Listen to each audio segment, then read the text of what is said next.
pouvez trouver sur Internet, avec la post-production. J'ai montré les opérations chirurgicales de soi-disant de changement de sexe. Je les ai montrées, hein. C'est du docteur Manguélé, c'est monstrueux. Et aujourd'hui, j'ai sorti aussi que, sur le site que c'est remboursé à 100% par la sécurité sociale en France. C'est 30 000 €. Alors que pour les dents, les lunettes, les prothèses d'accident du travail, on peut ramer tant qu'on veut. Mais le changement de sexe, c'est remboursé. C'était Bachelot qui avait fait passer ça. Ça date pas d'hier, mais les gens le découvrent. C'est 30 000 € en France, parce qu'aux États-Unis, c'est encore bien plus cher. Hein, remboursé intégralement par la sécurité sociale, au nom d'ailleurs ces 3 initiales, qui dit bien d'ailleurs que le changement de sexe est la nécessité d'une pathologie de longue durée. C'est-à-dire qu'en plus, ils ont mis ça dans une catégorie qui disent bien que c'est une maladie. C'est ça qui est assez drôle, ils trichent. En réalité, ça serait simplement un choix culturel lié à la liberté. Et en même temps, quand il s'agit de lui trouver une catégorie pour les remboursements de la Sécu, eh ben, ça devient une maladie de longue durée. Donc, non, mais de toute façon, tout est... Alors l'espoir sur ce sujet-là, parce que moi je travaille beaucoup là-dessus, c'est qu'aux États-Unis, en Angleterre, ils commencent à faire marche arrière. Oui. En Angleterre, ils ont fermé la plus grande clinique de changement de sexe, ils l'ont fermée, à cause déjà des plaintes de qui? De gens, d'adolescents, hein, puisque l'adolescence est une crise en soi, qui ont transitionné parce qu'on les y a incités, et qui aujourd'hui portent plainte contre l'État anglais et les hôpitaux pour non-assistance à personnes en danger, mutilation irréversible, etc. Et les associations même homosexuelles américaines, par exemple, il y a déjà des homosexuels historiques qui se prononcent contre le LGBT en disant on n'a rien à voir avec ça. Et il y a même des lesbiennes qui parlent de crimes contre l'humanité, qui disent c'est un crime contre l'humanité. Donc une fois de plus, je ne vais pas me faire gronder, mais les Suisses sont un peu lents. Eux, ils sont en pointe sur ce combat qui est, à mon avis, déjà un combat d'arrière-garde. C'est-à-dire qu'en fait, le reflux est déjà engagé. Hein. Ça va mal finir en réalité, parce que je vous dis, les 3/4 des gamins qu'on aura poussés à transitionner en Suisse, dans quelques années, avec des avocats bien véreux comme toujours, attaqueront l'État suisse pour demander des dommages pour leur stérilisation. Parce que je rappelle, personne ne change de sexe, ça n'existe pas. Hein, c'est du travestissement poussé jusqu'à la mutilation, et ça aboutit en fait surtout à une stérilisation. Il faut bien comprendre, ce qui est derrière, c'est la stérilisation. Puisque une femme transgenre, c'est un homme, et un homme transgenre, c'est une femme, et ni l'un ni l'autre, dès lors qu'ils ont transitionné, ne peuvent plus se reproduire. C'est clair et net. Hein. C'est quand même ça qui est derrière. C'est pas hasard aussi si ça rejoint le calendrier de la dénatalité occidentale. Parce qu'en plus, il n'y a que les blancs que ça intéresse, enfin que ça touche. En fait, ça touche malheureusement la bourgeoisie blanche. Hein. Les noirs n'en veulent pas. Et d'ailleurs, vous voyez souvent les pubs sur les hommes enceintes et ces trucs-là, vous regardez sur Internet, c'est que des blonds. D'un seul coup, il n'y a plus que des blonds. On ne voit pas de noirs, on ne voit pas de bruns, on ne voit pas de sémites, etc. Ça nous est vraiment adressé. Hein. On peut parler d'une sorte de génocide. Hein. Il y a une dimension génocidaire. Oui, il y a une dimension génocidaire là-dedans. Sans doute d'éliminer une population cultivée et intelligente qui aurait peut-être les moyens de comprendre à quelle sauce on est en train de manger l'humanité, et que c'est eux qu'il faut liquider prioritairement. Et pour ça, on le fait, comme toujours d'ailleurs depuis c'était déjà la pensée de gauche de 68, on le fait en s'appuyant sur les maillons faibles, qui est la jeunesse, les femmes, et après les gens d'origine immigrée. Hein, c'est toujours le diviser pour régner, en s'appuyant sur les minorités, et en poussant les minorités à s'attaquer à la majorité. Et le pire, c'est les enfants, parce que les enfants, c'est un peu comme dans les régimes totalitaires où on pousse les gosses à dénoncer leurs propres parents. En réalité, on est dans la même logique. Hein.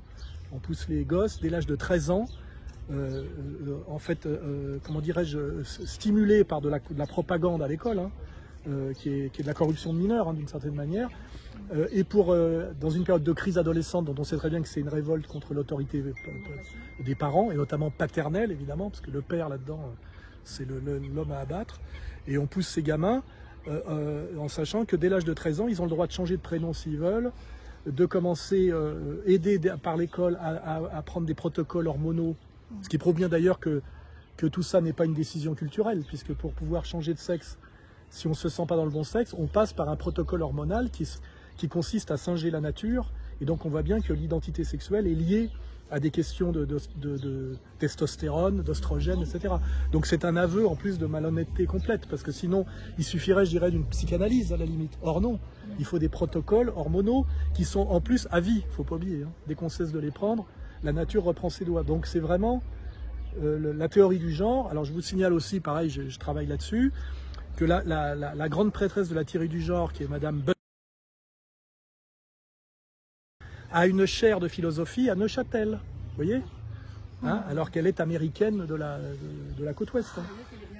Oui, oui, elle est en Suisse. Elle est en Suisse. J'ai découvert ça en travaillant sur mon dossier de défense. Là. Elle enseigne la théorie du genre en Suisse. Je crois que c'est à l'université de Neuchâtel. Elle a appris de l'université de Fribourg. Aussi, ouais, si tu veux. Ouais. L'université catholique de Fribourg, ouais. Il a décerné un prix. Donc la Suisse est vraiment en première ligne. La Suisse est aussi au cœur du mondialisme pour Davos, c'est-à-dire pour les questions de, on va dire, de finance mondiale.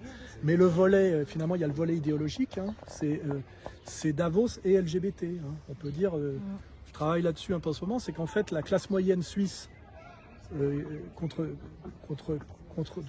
on est en train de détruire finalement ce qui faisait sa qualité de vie, hein, c'est-à-dire ce très haut niveau, on les prend en sandwich entre l'élite mondialiste au pouvoir en Suisse, qui sont très peu de gens, qui sont ralliés au mondialisme, et on passe par la jeunesse idiote en les matraquant idéologiquement pour prendre en fait en sandwich, on va dire les adultes de la classe moyenne traditionnelle. Hein. C'est les enfants par le LGBT, et puis les élites mondialistes par la corruption, par l'argent, parce que eux s'en sortent, quoi.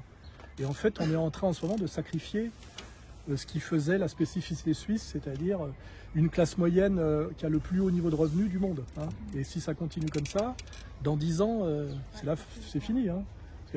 Là, c'est ce que je dis moi aux gens qui déconnent. Je dis, vous avez envie de vendre du chocolat, faire guide de montagne ou vendre des montres, parce qu'en réalité, la Suisse n'a pas de richesse naturelle. Hein.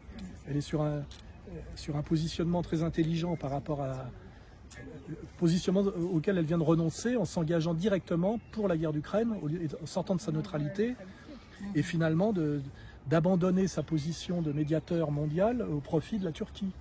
En ce moment, on est dans un sabotage de la Suisse, hein, c'est clair. Je vous dis par des élites mondialistes en haut, et par la bêtise de la jeunesse, on va dire de la jeunesse de gauche, au sens de gauche dévoyée, qui malheureusement, comme la Suisse est un pays riche et avec très peu de troubles sociaux réels, le petit con ado qui a envie de s'engager politiquement comme il se passe rien, et ben immédiatement il part dans les trucs sexuels, quoi.